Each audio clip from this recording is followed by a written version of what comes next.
L'Iran possède des missiles sophistiqués qui n'ont pas encore été utilisés. Ça, c'est le ministre russe de la Défense qui lâche cette bombe. Mesdames et messieurs, ce n'est pas des moindres. Si le ministre russe de la Défense se permet de lâcher ceci, mesdames et messieurs, il faut prendre ça au sérieux. Il faut le reconnaître ici que la Russie est très bien placée pour connaître les capacités réelles de l'Iran. S'il y a quelqu'un avec qui l'Iran partage des renseignements et des choses, c'est bien la Russie. Souvenez-vous que les centrales nucléaires iraniennes aujourd'hui sont managées par les ingénieurs russes, mesdames et messieurs.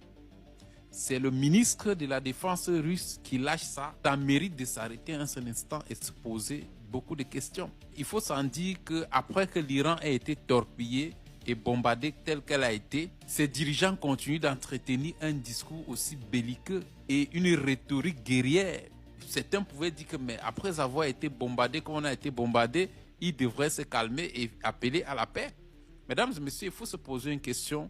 Pourquoi le cessez-le-feu est intervenu? On se souvient tous ici, mesdames et messieurs, pendant que le conflit atteignait des sommets, l'Iran a visé la base américaine de Diego Garcia à plus de 4000 km. C'est ce qui a lancé l'alerte du côté américain, qui se sont dit cet Iran a des choses. Mesdames et messieurs, et quelques temps plus tard, on a vu un cessez-le-feu unilatéral qui a été décrété par les États-Unis, mesdames et messieurs. L'Iran n'était même pas partant pour un cessez-le-feu. Et il faut le reconnaître ici que les Européens ont bien été prudents de ne pas interférer dans ce conflit. Est-ce que les renseignements européens ont connaissance depuis longtemps que l'Iran a des capacités irrévélées à ce jour? Ce qui reste à vérifier, mesdames et messieurs, c'est que si les dirigeants iraniens, malgré qu'ils ont été bombardés de façon inédite, continuent à avoir une rhétorique aussi guerrière, il faut s'inquiéter. Il faut se poser beaucoup de questions. Mais cette déclaration du ministre russe de la Défense mérite matière à réflexion, mesdames et messieurs. La question qu'on se pose, si le cessez-le-feu n'était pas intervenu et que le conflit avait poussé un pion encore plus loin, jusqu'où on serait allé, est-ce que l'Iran aurait sorti certains missiles encore jamais révélés à ce jour? Rappelez-vous d'une chose, mesdames et messieurs.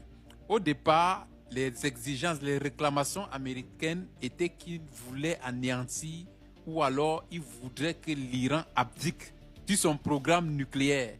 Il n'était pas question de son programme balistique. Au fur et à mesure, mesdames et messieurs, que le conflit a augmenté en intensité, qu'est-ce qui s'est passé? Le programme balistique iranien est devenu une condition sine qua non, soit pour Israël que pour les États-Unis. Après que l'Iran avait atteint la base militaire de Diego Garcia, les inquiétudes sont montées du côté de Washington, mesdames et messieurs. Au départ, on ne parlait pas du programme balistique iranien. Sur les chaînes et médias occidentaux, on nous parlait d'une exagération de l'Iran lorsqu'ils affirment qu'ils ont des missiles balistiques d'une ampleur inédite. On disait qu'ils exagèrent, qu'ils faisaient de la communication, etc., qu'ils faisaient de la propagande, en gros. Mais aujourd'hui, ce qu'on a vu avec cet Iran et les signaux qu'on est en train de voir venant des États-Unis nous laissent réellement penser que cette déclaration du ministre russe de la Défense mérite de s'arrêter et de réfléchir.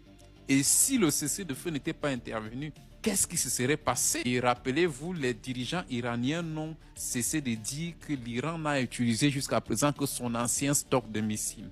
Et que ce que l'Iran réserve encore à l'ennemi est inédit.